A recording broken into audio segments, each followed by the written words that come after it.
Mas a gente... Pronto. Acho que agora foi. Hoje de manhã eu lancei a nota de vocês lá no Classroom da segunda avaliação, que foi a apresentação que vocês fizeram semana passada junto com a documentação.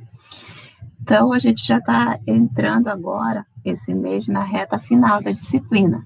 A gente só tem mais, pelo calendário, eu olhei aqui, só mais 3 encontros com o de hoje. Então, como é que vai ser? Vocês vão assistir a aula hoje, ter a tarefa, e aí no dia 17, que é o próximo sábado, eu já vou passar as instruções para a terceira avaliação, que também vai ser um trabalho, só que mais simples do que do que o da segunda avaliação.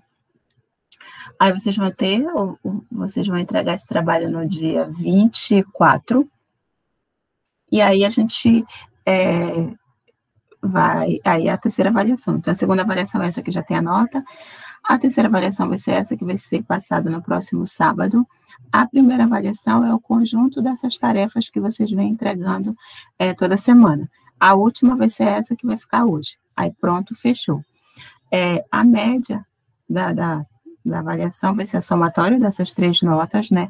Se, por acaso, espero que não aconteça, alguém precisar fazer a prova substitutiva, vai me requisitar, e aí eu vou passar para a pessoa como é a forma de avaliação.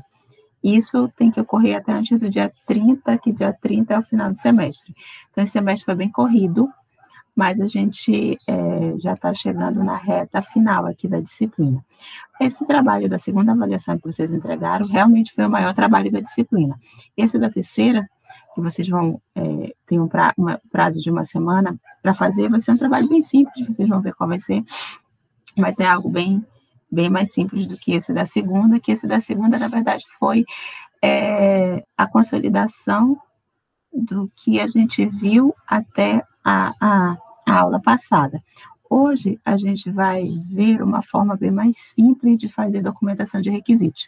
Uma forma tão simples que vocês vão dizer, mas por que a gente viu durante quase todas as aulas aquela outra forma, sendo que existe uma forma mais simples para fazer? Essa forma mais simples, ela é relacionada à utilização do processo ágil de desenvolvimento. Então, ela é mais simples, mas ela não dá para utilizar ela em todas as situações. A gente vai ver que não é que existe uma técnica mais simples e uma técnica mais complicada de se fazer requisitos. Na verdade, existem as técnicas mais adequadas de acordo com a situação. Então, em alguns momentos, é necessário seguir o processo tradicional de requisitos, e quando vocês estiverem trabalhando com o processo tradicional de requisitos, não tem jeito. É fazer a documentação da forma que a gente viu até agora. Quando vocês estiverem seguindo o processo ágil de requisitos, aí vai ser da forma, vai ser, entre aspas, mais ou menos da forma que a gente vai ver hoje. É uma forma mais simplificada, mas que ela pode ser utilizada de acordo com alguns critérios que precisam ser seguidos e precisam ser cumpridos para que o projeto dê certo. Então, antes da gente ver o processo ágil de requisitos, na verdade, o que a gente vai ver antes da gente ver, a forma de documentar requisitos dessa forma simplificada, a gente vai conhecer um pouquinho o processo ágil de desenvolvimento. No processo tradicional de desenvolvimento, o que a gente tem? A gente tem, no primeiro momento, tudo aquilo que vocês fizeram até a aula passada. É necessário, primeiro, entender a demanda do cliente, fazer análise da demanda, fazer toda aquela documentação. A partir do momento que aquela documentação fica pronta e é feita uma apresentação, como vocês fizeram na aula passada, se o cliente estiver de acordo, o que acontece? Ele vai assinar o documento, estou de acordo com os requisitos, é esse o sistema que eu quero. A partir desse momento, a equipe de desenvolvimento vai começar vai receber aquela foto, aquela documentação, como se fosse a descrição do sistema que tem que ser feito. E aí, inicia-se um conjunto de outras fases. Depois dos requisitos, vem a fase de análise e projeto. Para quem é da turma de 2018, a próxima disciplina a ser ofertada, eu acredito que vocês já vão ver análise e projeto no próximo semestre, agora no 2021.2. Para quem é da turma de 2019, eu não sei, eu acho que pula um semestre e no próximo semestre que é feita essa disciplina de análise e projeto. A entrada para a disciplina de análise e projeto é essa documentação de requisitos que vocês prepararam. Por quê? Porque nessa fase na disciplina de análise e projeto, vocês vão aprender a modelar um sistema. Se a gente fosse fazer uma analogia entre a engenharia civil e a engenharia de software, é como se primeiro o cliente descrevesse como ele quer a casa dele, como ele quer o apartamento dele, e aí o engenheiro, depois disso, vai fazer o projeto, vai fazer a planta hidráulica, vai fazer a planta elétrica, vai fazer a planta da casa. Isso é como se fosse a disciplina de análise e projeto, é fazer os modelos de software, de como ele vai ser implementado, é fazer os diagramas de como ele vai ser implementado, mas precisa de uma entrada. E a entrada, no caso da engenharia de software, são os requisitos, certo? E depois é que vai ser feita, depois que é feita toda a parte de análise de projeto, começa-se a programação, teste, e aí sim o cliente vai ver o sistema dele. Então, no processo tradicional, o que acontece é que na maioria das vezes leva um tempo relativamente alto, dependendo do tamanho do sistema, entre o cliente dizer o que ele quer e o cliente receber. E ele já recebe o sistema dele pronto. Ou seja, primeiro ele faz toda a parte de requisitos, leva-se um tempo para fazer isso, e aí ele vai para a casa dele, o pessoal a equipe de desenvolvimento vai fazer o sistema, só que eles vão fazer uma sequência de atividades, vão fazer análise de projeto, depois eles vão fazer a programação, depois eles vão fazer o teste, e aí sim o sistema está pronto e entregue. Mas tem um tempo grande entre ele especificar o que ele quer, ser feita essa apresentação da documentação e ele receber o sistema pronto. Isso fez com que, para alguns sistemas, isso se tornava oneroso. Como assim? Fazer essa documentação toda do sistema e levar um tempo relativamente alto até o cliente receber esse sistema. Para sistemas maiores, para sistemas de médio e grande porte, era aceitável. Agora, para sistemas menores, para o desenvolvimento de um aplicativo, para um site mais simples, para um sistema que sabe-se que ele não tem tanta funcionalidade assim, que ele é simples para fazer, começou-se a questionar, será que esperar esse tempo todo, fazer essa documentação toda, é realmente necessário? Principalmente isso começou a ser questionado a partir do início dos anos 2000, 2005, 2010, que foi o auge dessa nova metodologia, que é a metodologia ágil de desenvolvimento, que ela tem a intenção de fazer com que esse processo de desenvolvimento seja feito de uma forma mais simples. E isso implica desde a documentação de requisitos, que vocês vão ver que ela é feita de uma forma muito mais simplificada, até a forma que o sistema é entregue para o cliente.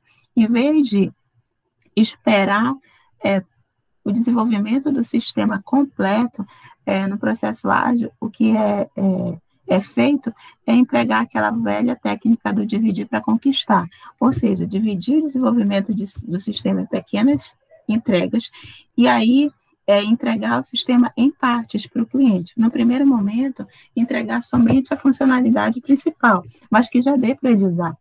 E aí ser liberado várias versões ao decorrer do tempo, que aí vai acrescentando novas funcionalidades. Mas, basicamente, o que o processo ágil faz é aplicar essa técnica do dividir para conquistar. Por quê? Principalmente porque, muitas vezes, o software que vai ser desenvolvido, ele é impactado pelas grandes mudanças que acontecem e que, se for esperar desenvolver todo o sistema para adaptar, isso pode trazer um prejuízo para a empresa ou fazer com que, no final, quando aquele software é entregue, e já passou tanto tempo de quando ele foi demandado que ele já não atende mais as especificações Então, construir o software pela metodologia clássica e perceber que as especificações mudaram durante o processo. Então, às vezes, o cliente pede algo e vai ser feito todo aquele processo de ele citar requisitos, documentar, fazer análise do projeto, implementar tudo. Quando é entregue, já aconteceu alguma coisa, já apareceu um concorrente, já tem uma outra demanda que aquele software ele já não atende mais. Então, os métodos ágeis eles foram criados justamente para suprir essa necessidade rápida de mudança, para fazer com que o cliente receba logo algo e, se acontecer alguma coisa, o software possa ser adaptado. Então, no desenvolvimento ágil, o software é desenvolvido como uma série de incrementos. Ele segue uma filosofia diferente, focando principalmente nos resultados. Então, no método ágil, existe uma ênfase menor nas definições das atividades, na licitação dos requisitos, no processo em si, e ele é mais focado nas pessoas.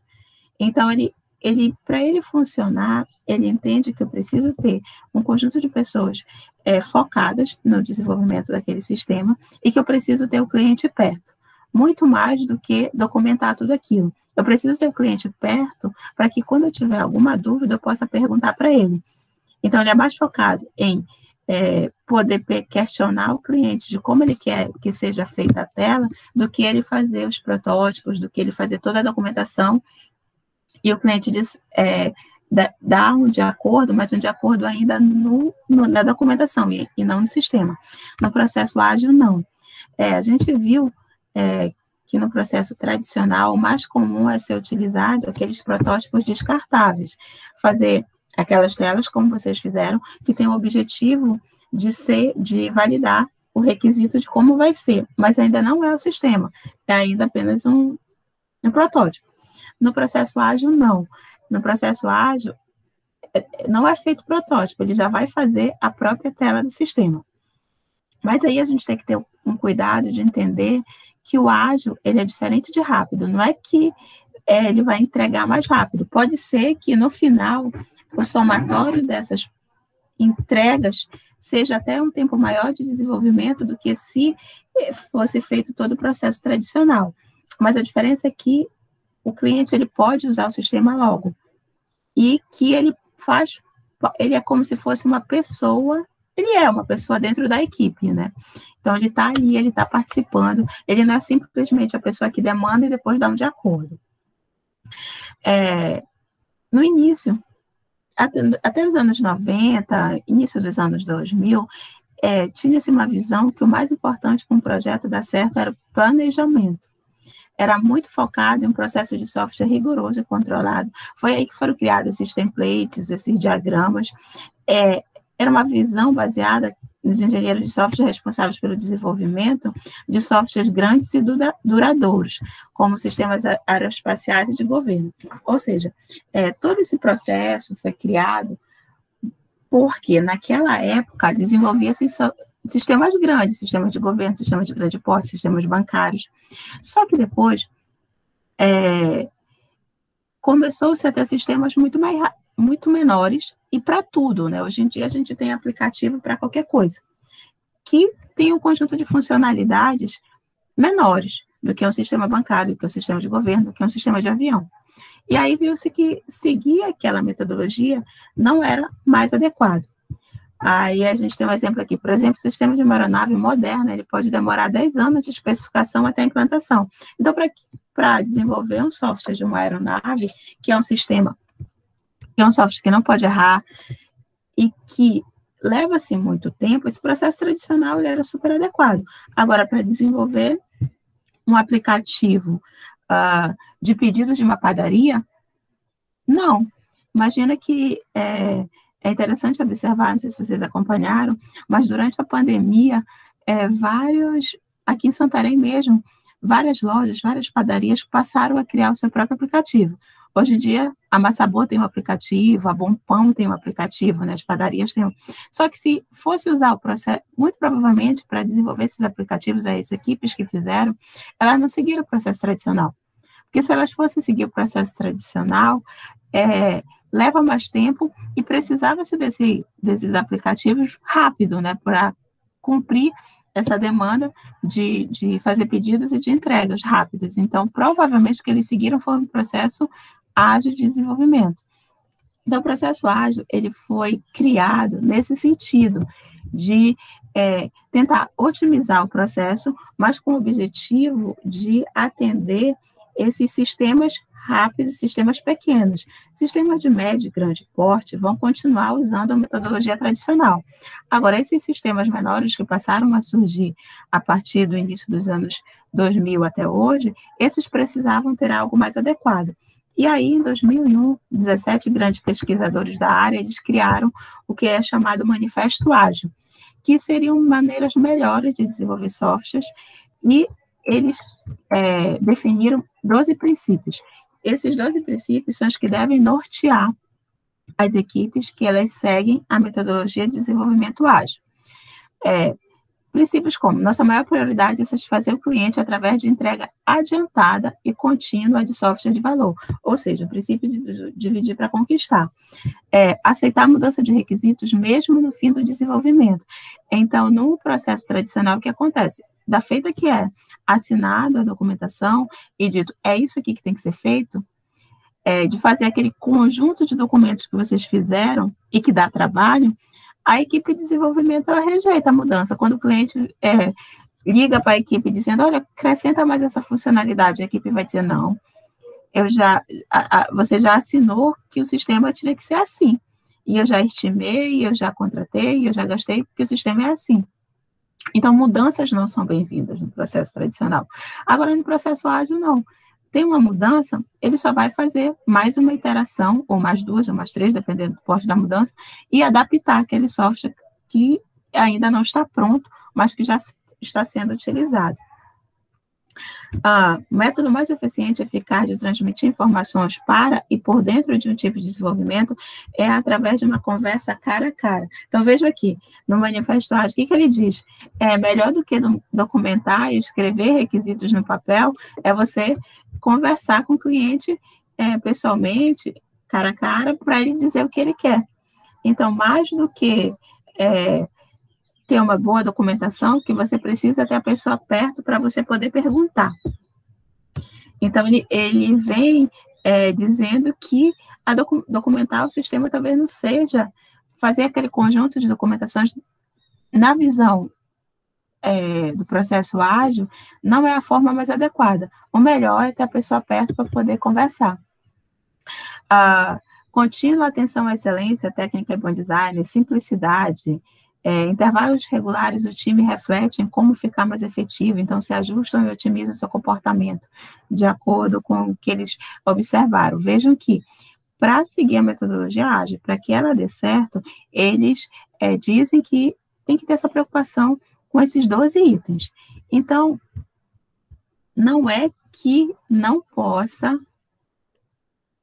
Deixa eu ver que o Euler perguntou. Professor, então esse método se encaixa em situações em que se precisa de um sistema urgentemente, mesmo com poucas funcionalidades, e só depois ir lançando situações. Nesse caso, já é preparando a documentação, citando as futuras atualizações. A primeira, Euler. Ele se encaixa nessa situação que tem que fazer rápido, e eu vou ter que lançar mesmo com poucas funcionalidades, e depois eu vou descobrindo. E depois eu vou evoluindo, na verdade, o sistema. Então, até na aula de quinta eu dei um exemplo, só que nem era um exemplo tão adequado, porque vocês são muito novos, então eu acho que vocês não sei se vocês lembram das primeiras versões do WhatsApp. Eu lembro que eu comecei a utilizar em 2013, 2014.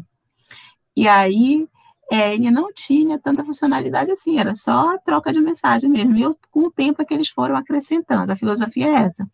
Mas a documentação, citando as atualizações, ainda vai ser preciso, não tem tanta documentação assim. Então, o que ele faz? Ele não documenta muito, vocês vão já ver a forma que é utilizado para a documentação, e é uma forma muito simples. Eles não se preocupam tanto em fazer documento de visão, regra de negócio, requisito não funcional, isso não tem. Eles criam história de usuário. Por exemplo, eu sei que o sistema vai precisar fazer quando estiver completo, mas no momento vou precisar de X funcionalidades, é isso. Eu tenho uma ideia de como ele vai ser, mas por enquanto eu sei que Se tiver aquilo, tá ótimo. Por exemplo, eu preciso, uma padaria, o que ela precisa? Ela quer fazer todo o controle de estoque dela, ela quer fazer todo o gerenciamento de usuários, mas no primeiro momento ele precisa lançar logo compra e venda. Que ele precisa, então ele lança aquele aplicativo, só tem compra e venda, e depois ele vai aprimorando. Se eu sei que o sistema vai precisar fazer quando estiver completo, mas no momento vou precisar de X funcionalidade, nesses casos, 2 métodos se misturam, pode ser que sim. Em algumas situações, você vai usar os 2 misturados. Você opta por dividir as entregas, mas você não quer abrir mão, por exemplo, da documentação. Você acha que a documentação é importante, que é importante você ter as regras de negócio, os requisitos não funcionais, o documento de visão, os casos de uso feito. E aí você vai construindo essa documentação ao longo do desenvolvimento. A cada nova funcionalidade que vai ser acrescentada, você vai lá e atualiza os documentos. Algumas empresas optam por trabalhar assim para não seguir o processo ágil à risca, porque no processo ágil à risca, eles não são a favor dessa documentação tão completa. Eles acham que é uma perda de tempo fazer aquela documentação. É uma visão, só que a gente costuma dizer que é uma visão que ela funciona a curto prazo. Porque a curto prazo, se realmente no final ficar sendo um sistema pequeno, que sempre quem vai dar manutenção é a mesma pessoa, aí pode ser que não precise de tanta documentação. Mas a feita que o sistema começa a crescer e que você começa a colocar mais pessoas na equipe, esses princípios que ele coloca ali ficam mais difíceis de ser atendidos. Por exemplo, é muito fácil você gerenciar a comunicação se tem 2, 3 pessoas na equipe. Um pergunta para o outro e se resolve. Mas a feita que eu tenho 10, 15 pessoas na equipe, fica mais difícil seguir aqueles princípios ali. Ou, se eu tenho meu cliente perto e qualquer dúvida, eu posso ligar para ele, ótimo, mas muitas vezes não é essa a realidade. Muitas vezes eu não vou ter tanto contato assim com o meu cliente, então é mais fácil eu documentar tudo nas reuniões que eu tiver com ele e seguir o que eu tenho ali. Então é por isso que o Manifesto Ágil, quando ele foi criado, parecia que ele era a bala de prata. Pronto, agora vai resolver todos os problemas que tem no desenvolvimento de um software, atraso, não atendimento do que o cliente quer, porque o cliente vai estar perto e ele vai ver logo o que o sistema tem. Só que aí, com o tempo, percebeu-se que ele atende dentro de determinadas circunstâncias. Se eu preciso, como tu colocaste ali, de um sistema rápido, colocar logo no ar, o meu cliente é uma pessoa próxima, a minha equipe é um time motivado, que eles sabem fazer tudo que tem que ser feito no desenvolvimento, ou seja, eu não preciso do papel fixo, a pessoa sabe programar, ela sabe fazer requisitos, ela sabe mexer no banco, ele se adapta bem.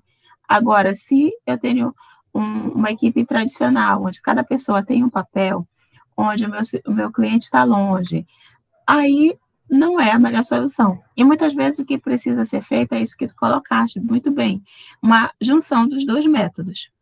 E quem é que decide isso? Vão ser vocês no futuro, vão ser as pessoas que vão fazer a gestão do desenvolvimento, vão ser os analistas de requisitos que precisam conhecer as diferentes formas de fazer e verificar qual a melhor se adapta no cenário. Mesmo dentro dos métodos ágeis, existem vários modelos de desenvolvimento. Desenvolvimento orientado a características, XP, Crystal, sendo que o mais conhecido hoje, o que mais as empresas utilizam é o Scrum, que é uma metodologia de desenvolvimento ágil, que é muito utilizado e que a gente vai começar a ver um pouquinho. Quem são as empresas que utilizam métodos ágeis? Vários que a gente conhece. Google, Microsoft, Yahoo, eles utilizam, mas não quer dizer que eles só utilizam a metodologia ágil, quer dizer que eles utilizam também. Por exemplo, vários softwares dessas empresas que a gente vê, eles vão sendo incrementados ao longo do desenvolvimento. Mas é muito provável, por exemplo, que a Microsoft no Windows ela não use a metodologia ágil, porque é um software grande, que eu preciso de documentação, então é muito provável que no Windows não. Mas tem alguns softwares que a gente vê que com o tempo eles vão se aprimorando, sim. Então, o Scrum, ele é um modelo ágil de gestão de projetos, e vejam aqui que ele é de gestão de projetos, não de gestão de requisitos. Só que dentro do meu projeto de software, eu tenho requisitos. O conceito mais importante no Scrum é o sprint. E o que é o sprint? É esse nome bonito, mas na verdade só é um ciclo de desenvolvimento, ou seja, um tempo onde no final daquele período eu tenho uma entrega para o meu cliente. A origem do Scrum é lá na indústria automobilística. Eles foram observar como eram feitos carros em algumas indústrias automobilísticas e adaptaram esse processo para o desenvolvimento de software. O primeiro livro falando sobre o Scrum foi em 2001, e naquela época ele ainda estava iniciando, mas hoje em dia vocês vão ver, se vocês pesquisarem, que já existe muitas empresas que utilizam, que já existe certificação, ou seja, você pode estudar Scrum e fazer uma prova para se tornar um Scrum Master, um PO, que são esses perfis dentro da equipe de desenvolvimento. Dentro de uma equipe de desenvolvimento tradicional, eu tenho alguns perfis. Eu tenho analista de requisitos, eu tenho analista do banco de dados, eu tenho o programador, eu tenho o testador, eu tenho a pessoa que faz gestão de configuração. Isso dentro de um processo tradicional de desenvolvimento. Dentro do Scrum, que é o seguindo a metodologia ágil, eu só tenho 3 perfis, que é o Product Owner, ou PO, o Scrum Master e o Scrum Team. Essa nomenclatura é só para a definição do Scrum, mas, na verdade, a gente consegue fazer analogias. O Product Owner é como se fosse o cliente, ou uma pessoa que conhece muito o que o cliente quer. E aí, seria o nosso analista de requisitos.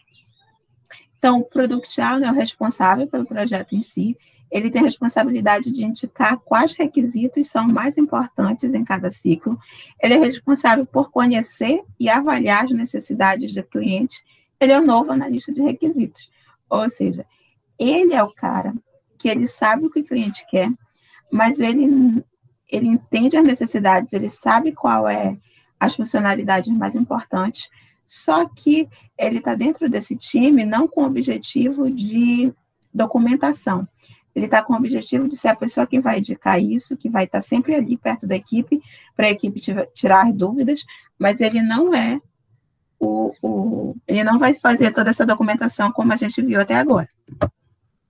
O Scrum Master, ele não é o gerente, não é o líder, ele é um facilitador, conhece bem o modelo, solucionador de conflitos. Bom, na teoria do Scrum, esse cara, o Scrum Master, é a pessoa que está ali dentro coordenando a equipe, mas ele não é ele não é o gerente no sentido de, não é a pessoa que manda na equipe, ele não é o líder no sentido de que ele não é a pessoa que vai dizer para onde a equipe vai. Por quê? Porque a equipe sabe, ele é uma pessoa que está ali coordenando, faz parte da equipe, mas ele tem o objetivo ali só de solucionar os conflitos, de indicar o que tem que ser feito, mas não como essa figura tradicional de chefe, como a gente costuma visualizar.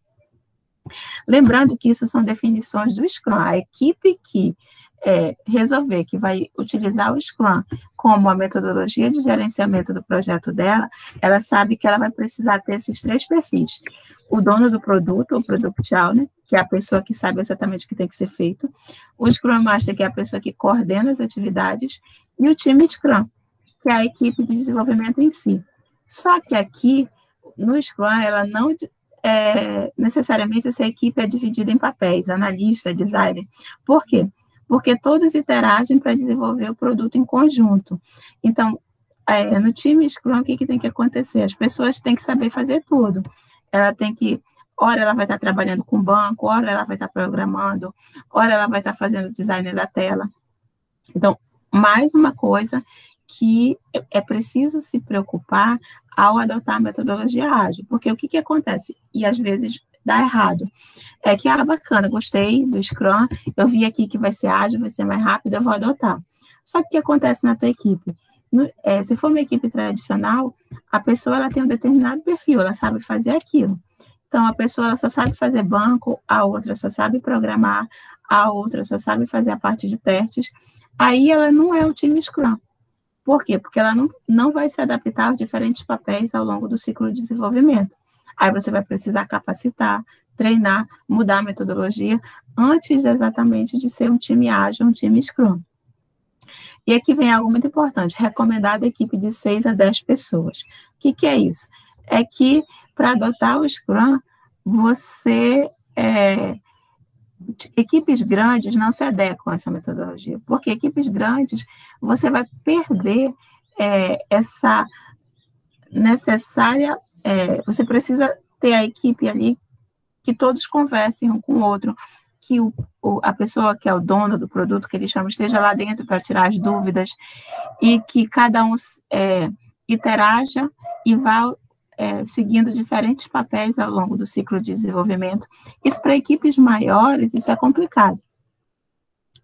Então, não se torna uma tarefa trivial adotar o Scrum quando se tem equipes maiores. Aí não tem jeito.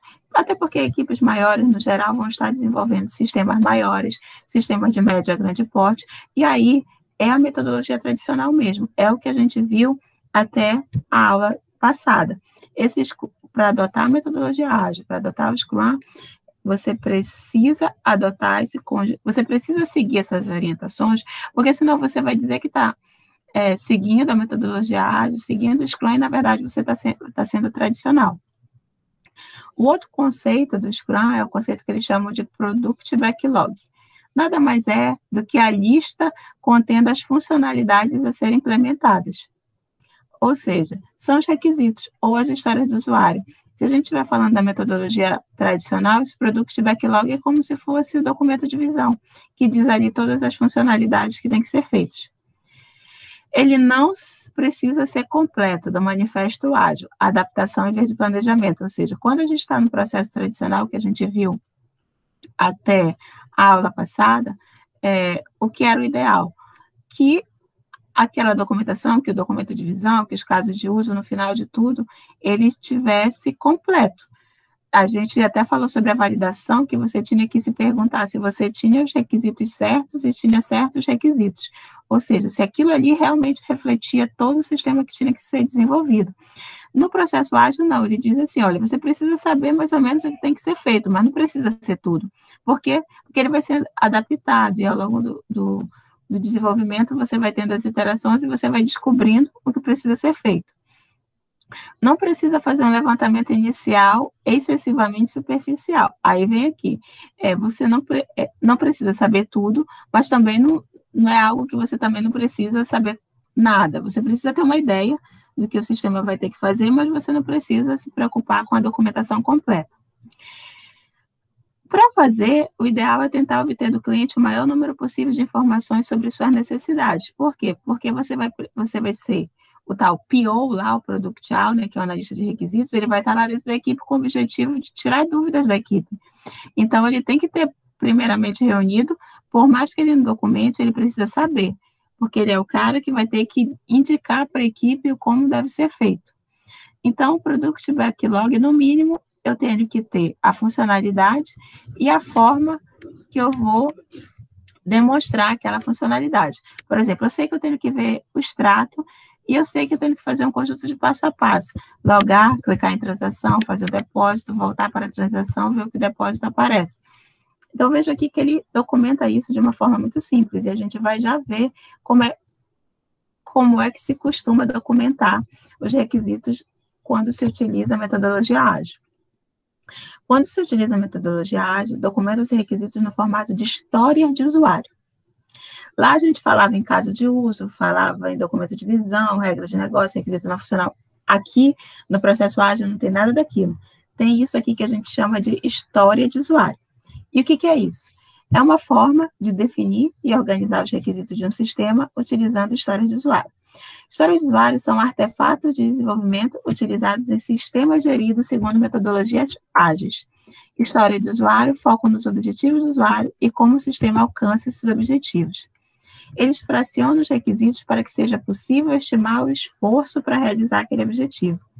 São descrições simples que descrevem uma funcionalidade, e é recomendável que sejam escritas segundo o ponto de vista do usuário.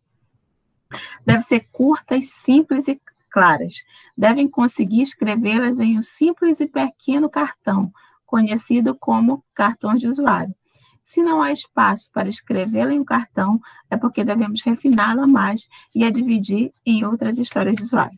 Vocês já devem ter visto em fotos de equipe de desenvolvimento, em filmes, aqueles quadros que tem vários post-its colados.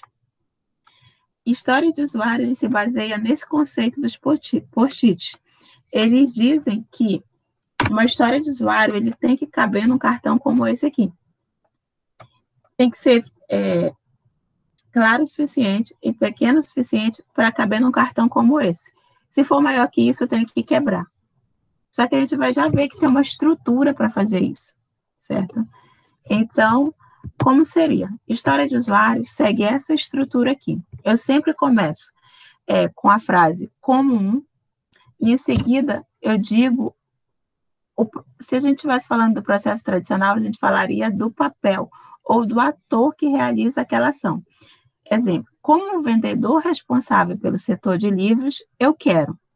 Esse eu quero é fixo também quando eu escrevo história de usuário. Eu quero, aí vem a ação. Procurar por livros filtrando por nome. O que é essa ação aqui? A funcionalidade. A funcionalidade de consulta utilizando um filtro de nome. Para que seja possível? Para que seja possível, é fixo também. Verificar se o livro X está disponível para pronta entrega. Então, quando eu escrevo uma história de usuário, eu tenho que seguir esse padrão. Que padrão é esse? Eu vou dizer o comum, em seguida eu tenho o ator, o proprietário da história. De forma simplista, é o usuário, o interessado naquela funcionalidade. Mas é recomendado descrever de forma específica quem é o ator para que seja mais fácil identificar o contexto da história dentro do sistema. Logo em seguida, depois da frase eu quero, vem a ação. É o que o ator quer fazer, utilizando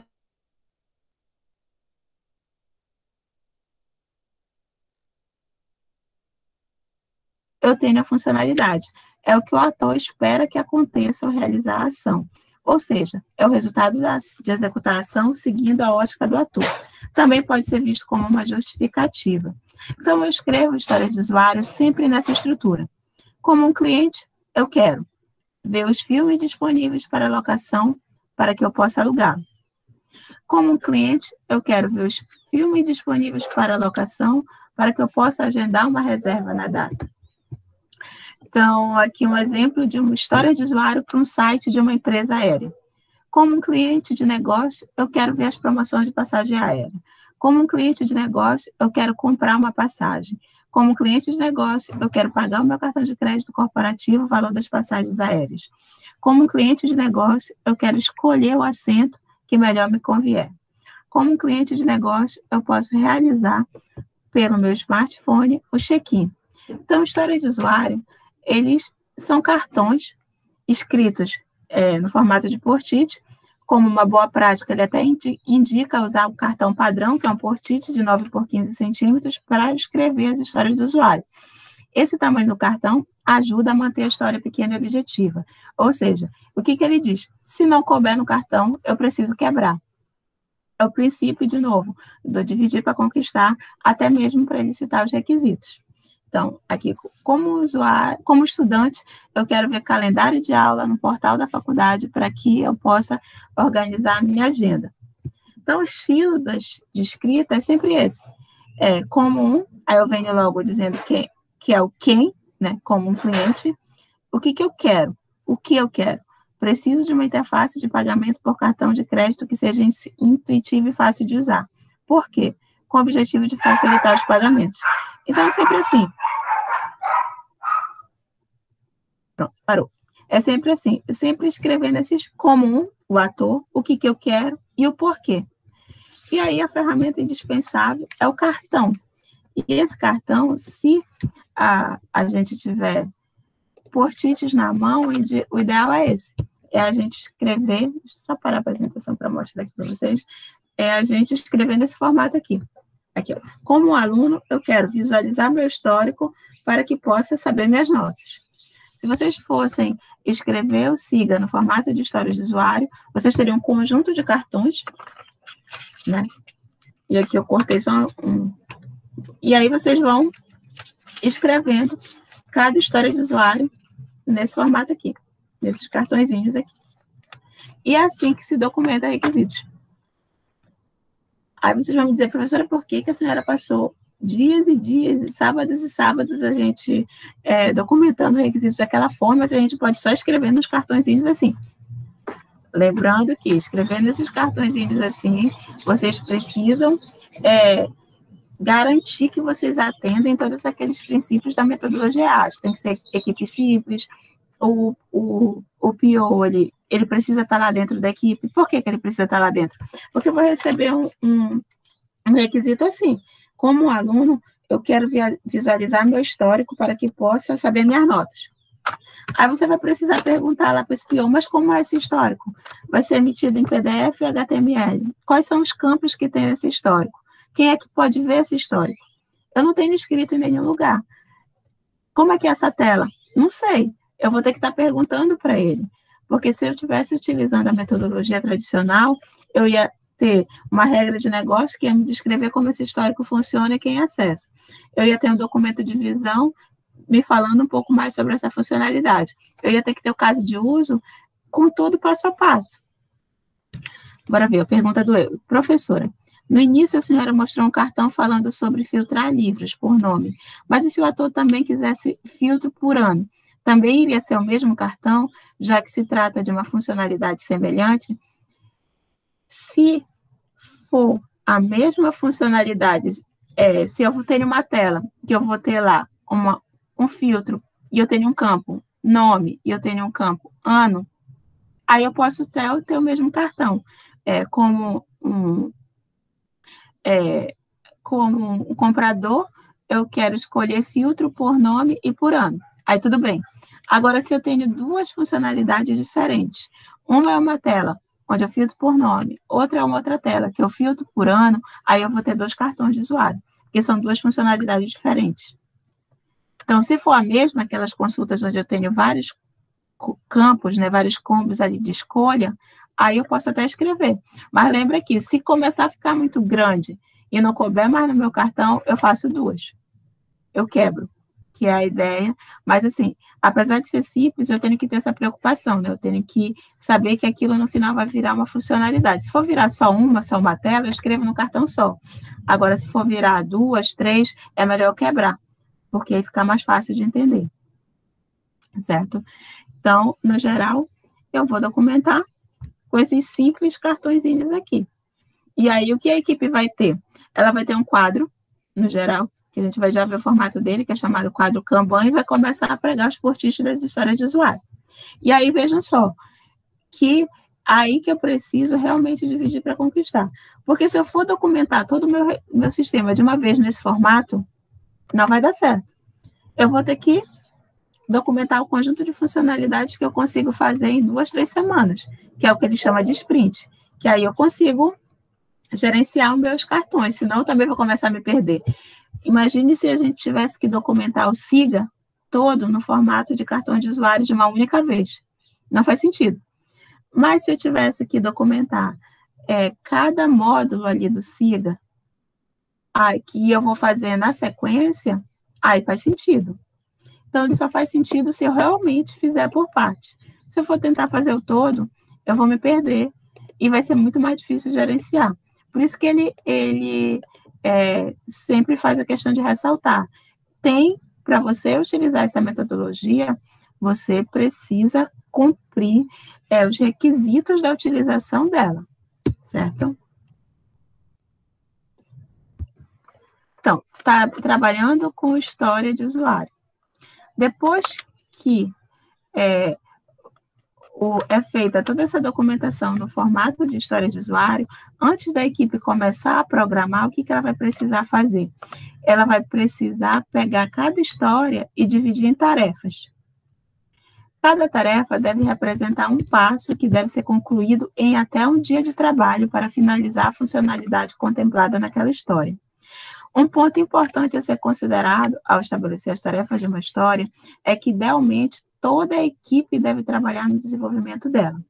Dessa forma, todos podem compartilhar o conhecimento relacionado àquela história e a produtividade da equipe também aumenta.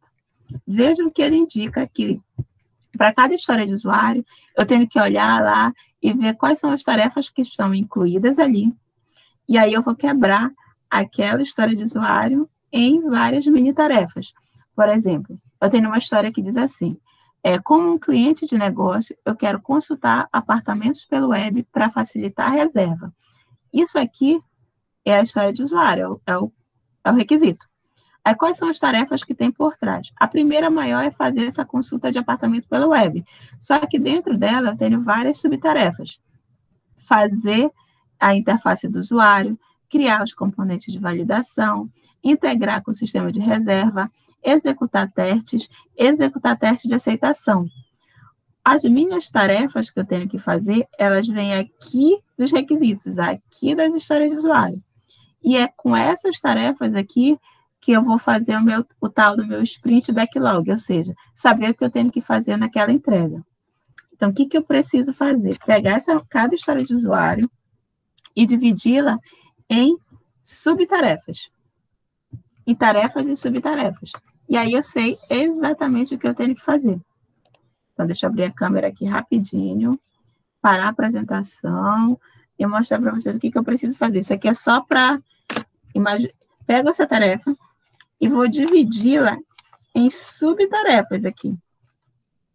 Em pequenos cartões. E esse conjunto de subtarefas derivadas da minha tarefa é o que a equipe vai trabalhar. Certo? E aí, eu tenho que dividir essas tarefas e subtarefas em entregas. E aí, é isso que o gerente de projeto vai gerenciar, essas subtarefas que estão ligadas às histórias de usuário. Então, a história de usuário é o requisito. E as tarefas é tudo que eu tenho que fazer para que aquele requisito fique pronto. E é assim que o Scrum Master, lá, que é o gerente, vai gerenciar aquele ciclo de desenvolvimento. Então, utilizar essa metodologia implica, primeiro, eu levanto todas as histórias de usuário, que cabem em um prazo que a gente já vai ver, que é o prazo máximo de uma sprint. E depois, para cada história de usuário, eu tenho que saber quais são as tarefas que eu vou precisar fazer, e aí a equipe vai trabalhar em cima dessas tarefas. Lembrando que essas tarefas, elas não ficam tão claras assim, eu preciso sempre ter a presença do PO para saber. Por exemplo, eu tenho uma tarefa aqui, fazer a interface do usuário. Só que eu não sei como é essa interface, porque eu não tenho nenhum lugar. Eu só tenho essa história. O que eu vou precisar fazer? Eu vou precisar chamar o analista de requisitos, o PO, que é o nome dele aqui, e perguntar, mas como é que ele quer essa interface? Que cor ele quer? Como é o botão? Por quê? Porque eu não tenho isso documentado em nenhum lugar, certo? Espera que agora o negócio congelou aqui. Foi. Então, depois que eu tenho essas atividades, que eu já peguei todas as histórias de usuário, já quebrei essa atividade, eu gerencio isso num quadro de andamento de atividades que tem um nome bonito para esse quadro. Quadro Kanban. O que tem nesse quadro Kanban? Ele divide-se em três. Tudo o que eu tenho para fazer, tudo que está em andamento e o que está concluído. E se eu tiver alguma tarefa urgente, eu crio uma aqui do lado, colocando tarefa urgente. Então, todas aquelas tarefas vêm aqui no para fazer, coloco tudo aqui, e à medida que a equipe começa a trabalhar, ela coloca o pé, tira o post-it daqui, do para fazer e coloca em andamento. Quando ela termina, ela coloca em concluído. E assim é gerenciado um processo ágil de desenvolvimento.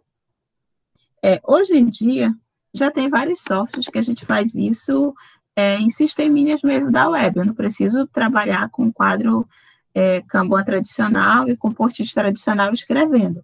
Mas muitas equipes preferem fazer assim, porque fica bem visual. E aí, eles colocam essas tarefas que vão ser feitas dentro da sprint. A sprint nada mais é do que um intervalo de tempo que eu tenho para cumprir todas aquelas tarefas. Dentro da sprint, eu tenho algumas ações que eu preciso fazer. A primeira que eu sempre tenho que ter uma reunião de retrospectiva, que é para ver tudo que foi feito. Eu tenho que ter as reuniões diárias, que eles chamam de Daily Scrum.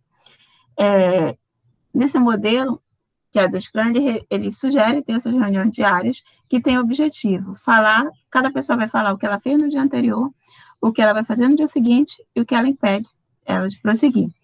Essas reuniões diárias, eles pedem que sejam rápidas e em pé e em frente ao quadro de anotações. Veja aqui que eles, nesse caso, ele é no papel mesmo, que eles gerenciam. Eles pedem que seja em pé para poder ser rápido, porque ficar em pé cansa. Se ficar todo mundo sentadinho, pode ser que leve aquelas reuniões demoradas de 1 a 2 horas. Não é esse o objetivo. No geral, é uma reunião que tem que durar no máximo 15 minutos, onde a equipe vai se reunir para ver as tarefas que ela tem que fazer, o que está em andamento, o que terminou, cada um vai dizer o que fez, e assim segue-se essa metodologia. Na reunião de planejamento da sprint, as histórias de usuário elas podem ser escritas e estimadas. Então, nessa reunião de planejamento, é aí que a primeira reunião, antes de começar a sprint, é que a gente precisa ter todas as histórias de usuário escritas. Aí, a partir das histórias do usuário, eu vou montar meu Product Backlog, que é o quê? São as tarefas que eu preciso fazer para atender aquelas histórias de usuário. Vejam aqui que esse ciclo da sprint, ele indica aqui que tem que ter de 2 a 4 semanas. O que é isso? Eu posso ficar no máximo 4 semanas para fazer aquele backlog, ou seja, aquelas tarefas previstas. E no final, eu tenho que ter um produto. Então, o Scrum, ele indica que cada ciclo de desenvolvimento, ele pode ter no máximo 1 mês, e no final desse mês eu tenho que ter um produto, ou seja, eu tenho que ter aquelas funcionalidades que estão lá nas histórias de usuário prontas para o cliente utilizar. Então, basicamente, cada ciclo da metodologia, eu tenho que ter uma nova versão do meu produto, no máximo 1 vez por mês. A cada mês eu vou lançando uma versão. Então, utilizando o Scrum, basicamente é quebrar, dividir para conquistar. Eu preciso já saber tudo o que eu tenho que fazer antes do projeto? Não. Eu preciso saber o que eu tenho que fazer dentro dessa sprint, dentro desse mês. Aí, no próximo mês, o cliente ou o PO vão dizer as novas histórias de usuário que precisam ser implementadas.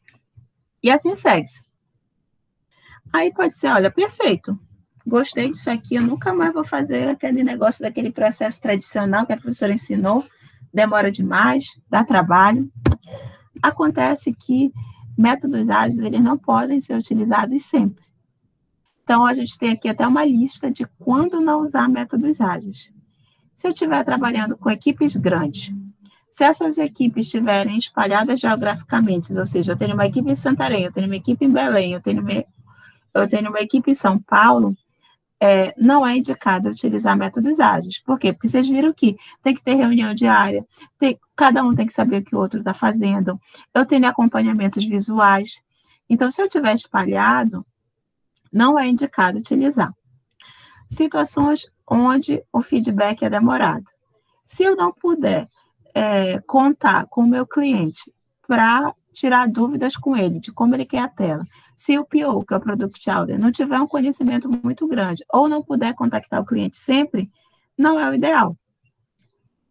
Não é o ideal, não. Na verdade, é melhor utilizar o tradicional, porque aí, pelo menos, você tem a documentação para recorrer. Sistemas que precisam passar por regulamentação. Se o sistema que eu vou fazer, no final, eu preciso cumprir um conjunto de leis e normatizações relacionadas a esse sistema, não é ideal eu utilizar o métodos ágeis. Por quê? Porque vocês viram que no métodos ágeis é pouco documento. Então, imagine um sistema bancário. O sistema bancário, ele tem regras muito claras. Eu tenho os cálculos que eu preciso fazer, eu tenho um conjunto de normatizações que eu preciso seguir. Imagine utilizar métodos ágeis para desenvolver sistemas bancários, onde eu vou passar por uma auditoria. Eu não vou ter como indicar que o meu sistema está em conformidade com os requisitos, com as regras de negócio que foram definidas, com o passo a passo que foi definido, com as leis, porque eu não escrevi isso em nenhum lugar. Quer dizer, eu escrevi naquele formato simples que a gente viu aqui, de história de usuário, que numa auditoria não vai passar. Nesse caso, não é indicado. Eu vou desenvolver um sistema que vai controlar o piloto automático de um avião. Se eu não documento exatamente como é que isso vai funcionar, quais são as regras, quais são as normas, acontece algum problema, o avião cai, eu vou ser presa, porque eu não escrevi nada, não documentei nada, não tem como verificar a conformidade do que foi feito. Nesse caso, onde eu preciso passar por regulamentação daquele sistema, onde eu preciso garantir que o sistema está conforme uma lei, conforme uma norma, conforme uma regra, não é indicado utilizar a metodologia ágil. Agora, vou fazer um aplicativo que vai gerenciar a conversa das pessoas, como o WhatsApp, por exemplo, da vida. Hoje em dia ele até tem algumas normatizações, mas logo no início não precisava, só precisava fazer um sistema de troca de mensagens. Eu não preciso ter essa preocupação. Eu vou fazer o sistema aqui da padaria, da esquina aqui, que ele me contratou para fazer um aplicativo que ele quer gerenciar as vendas dele. Eu não tenho tanta necessidade de regulamentações, de auditorias em cima daquele sistema. Posso utilizar. Agora, no sistema que eu preciso garantir que ele está em conformidade com regras, com leis, não é indicado. Sistemas embarcados. Que sistemas são esses? São esses sistemas embutidos, que vêm embutidos em microprocessador, computador, geladeira, que ele tem que cumprir tarefas e regras específicas, que não pode ter nenhuma funcionalidade alterada durante o uso. Nesse caso, é a mesma coisa dos sistemas que passam por regulamentação. Eu não posso utilizar porque eu vou precisar atestar que aquele meu sisteminha interno ali está funcionando de acordo com a especificação. Se eu não tenho especificação, como é que eu vou atestar? Então, também não é indicado utilizar métodos ágeis nesse cenário, certo? Aí vem a atividade que, se a gente tivesse em sala de aula, era atividade um pouquinho mais divertida, que quando a gente está essa disciplina presencial, eu levo post-its, eu levo cartolina e peço para os alunos escreverem as histórias de usuário e é montado o quadro lá na sala de aula, bonitinho. Só que a gente não está assim, né? Então, como a gente não está assim, a gente vai precisar adaptar a tarefa, certo? E não fica tão divertida como é no presencial, mas a gente vai fazer, beleza? Como é que vai ser a adaptação dessa tarefa? Eu preparei lá na tarefa do Google Forms, vocês têm um modelo como esse aqui, que eu tentei simular, mas não está bom, não. Se vocês conseguirem deixar isso mais bonito, eu peço para vocês deixarem, porque que é assim. Eu peço para vocês colocarem o nome do sistema e objetivo.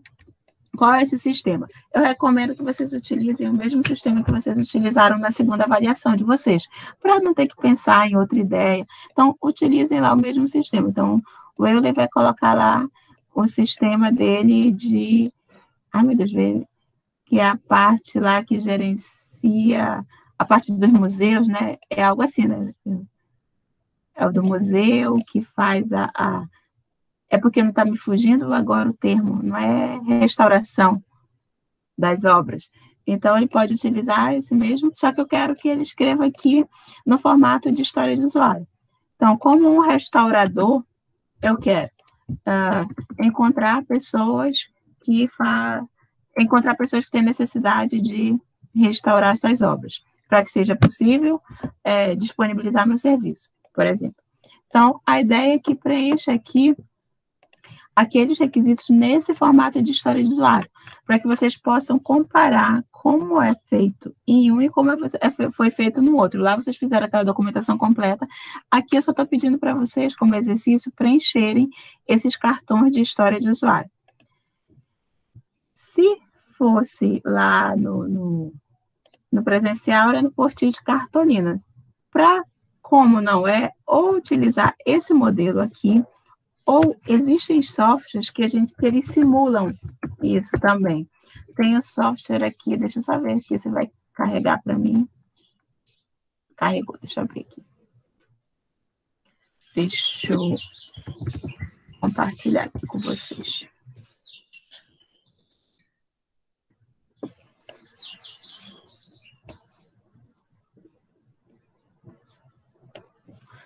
eu coloquei aqui no chat o nome, é miro.com. Aqui ele simula, por exemplo, o quadro Kanban. Ele simula um software onde você pode escrever as histórias de usuário. Como um administrador, eu quero controlar, gerenciar usuários. Vocês podem fazer assim também, se vocês quiserem, e só exportar a imagem e colocar também lá na tarefa. Se vocês quiserem fazer algo mais bonitinho, assim, tem vários softwares que vocês podem colocar, que são os quadros Kanbans. Vou escrever aqui o nome. Quadro Kanban. É o quadro Kanban virtual. O Miro.com, ele disponibiliza isso, mas tem outros também que fazem isso. Se vocês colocarem esse termo, quadro Kanban virtual, vocês vão encontrar também vários softwares que fazem isso. Não necessariamente vocês precisam utilizar o software, vocês podem utilizar também esse template do Word que eu coloquei lá, para vocês simularem a utilização das histórias de usuário. Mas o que eu quero que fique dessa aula para vocês e que fique da disciplina também?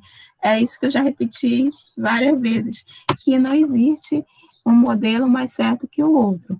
Existe um modelo que melhor se adapta à realidade. Por exemplo, o Euler teve essa ideia aqui de fazer esse software de restauração das obras. Aí ele vai trabalhar junto com a Mirna, só são eles dois. E aí eles têm a ideia dos requisitos que tem que fazer, mas são eles que vão implementar o aplicativo, são eles que vão fazer tudo. Então, em vez de fazer toda aquela documentação completa, como eles fizeram, eles poderiam utilizar o formato de história de usuário para fazer essa documentação mais simples, para saber o que tem que ser feito, para dividir as tarefas entre os dois, ter o quadro Kanban lá para se gerenciar. É uma realidade.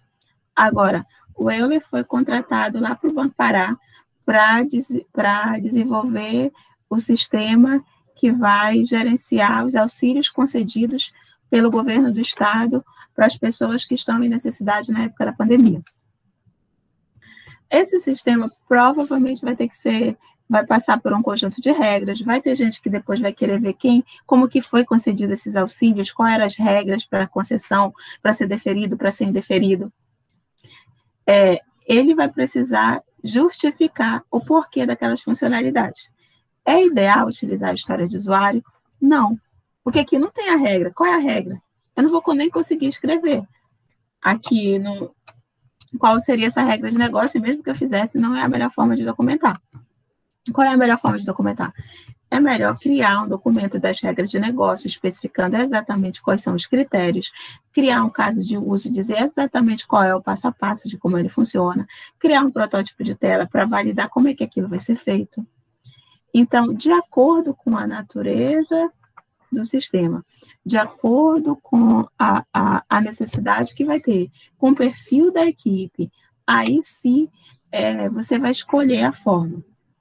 Quando a gente está no papel, gerenciando uma equipe, ou como analista de requisitos, a gente vai precisar entender o cenário para poder decidir o que precisa ser feito. E ainda pode fazer algo que o Euler questionou aqui em uma das perguntas. Mas será que não pode fazer uma adaptação dos dois? Pode também. Pode ser que, olha, eu vou pegar o melhor de cada um e vou criar a minha metodologia de desenvolvimento. Eu gostei de documentar, só que eu acho que não precisa documentar tudo de uma vez para começar a desenvolver. Eu quero fazer esses documentos, mas eu quero atualizar esses documentos a cada ciclo. Então, eu posso ter as minhas sprints e a cada ciclo de desenvolvimento, a cada nova funcionalidade, eu atualizar os documentos. Aí eu vou ter o melhor dos dois mundos. Eu vou ter um software documentado, eu vou ter entregas parciais para que o cliente possa conseguir ver o sistema desde o início, para que ele não precise esperar finalizar. Então, eu posso adaptar. E, às vezes, o melhor cenário é até esse, é pegar o melhor dos dois. Agora, é claro que existe equipe de desenvolvimento locais que vocês vão trabalhar, que eles vão ter a versão da documentação. Vão dizer, meu Deus do céu, por que eu vou passar um tempão escrevendo esse documento se eu posso ir logo programar? Então, eles vão querer fazer assim. Só que tem os prós e contras, como tudo na vida. Então, documentar pode ser que leve mais tempo, que torne mais caro o sistema. Mas, dependendo da necessidade, se você depois tiver que prestar conta passar por uma auditoria de um sistema que você não documentou nada, é complicado. Ou é aquele sistema que você fez, você precisa colocar novas pessoas na equipe, e você não tem tempo de treinar aquelas pessoas, é melhor que ele esteja documentado, que você pelo menos pode dizer para ela, leia a documentação. E também quando você vai vender o sistema que você está desenvolvendo para uma empresa que tem uma grande quantidade de clientes, de usuários, o ideal é que tenha também documentado que facilita o desenvolvimento dos manuais de sistema. Então, isso tudo vai depender do cenário que vocês tiverem. E aí, só que existem essas duas formas. Se vocês estiverem trabalhando com processo ágil, a forma que é indicada são essas histórias de usuário. Que agora, vocês escrevendo, vocês vão ver que talvez seja mais simples, mas que a gente não consegue detalhar no formato de história de usuário. O detalhe mesmo é no formato da documentação tradicional. Eu acho que, às vezes, é custoso se você tem que fazer rápido. Que foi até a pergunta do Euler no início. Você quer dizer que, se eu tiver que fazer um sistema urgente, com poucas funcionalidades, e ir lançando, aí talvez seja o mais adequado, certo? Dúvidas? Entenderam? Questionamento? Diga aí.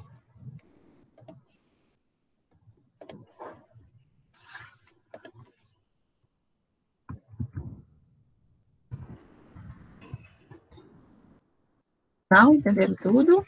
Tá, beleza? Tudo certinho?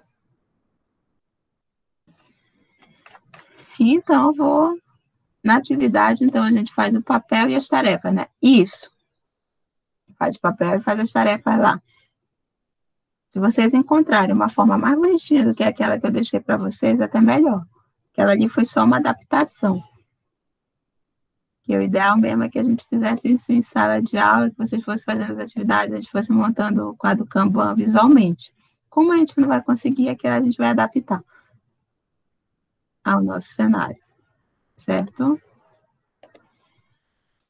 Outra pode continuar, eu e a Mirna que estão trabalhando em dupla, pode fazer a dupla também nessa atividade. Essa é a atividade final. Aí vocês vão completar a primeira avaliação, que são as entregas dessas tarefas que ficam para a sala de aula, ficam de um sábado para o outro, beleza? Então, é isso, gente, é fácil essa atividade, que a gente já está finalizando a disciplina. Na próxima, a gente recebe a terceira avaliação, na outra é a apresentação, e aí finaliza, beleza? Então, tá, gente, então, um ótimo final de semana para vocês. Se cuidem, fiquem em casa fazendo os trabalhos das disciplinas que eu acho que deve estar pegando, que é o final do semestre, sempre começa a pegar, né? Então, é isso, gente. Tchau, tchau. Ó, tá pegando fogo. Eu sei, os professores não são bons, professor. No final do semestre parece que eles pensam, eu vou deixar esse povo cheio de trabalho para eles não terem tempo nem de se coçar. Então, vamos lá, fazer as tarefas de vocês, que eu sei que vocês estão cheios. Um bom fim de semana. Tchau, tchau.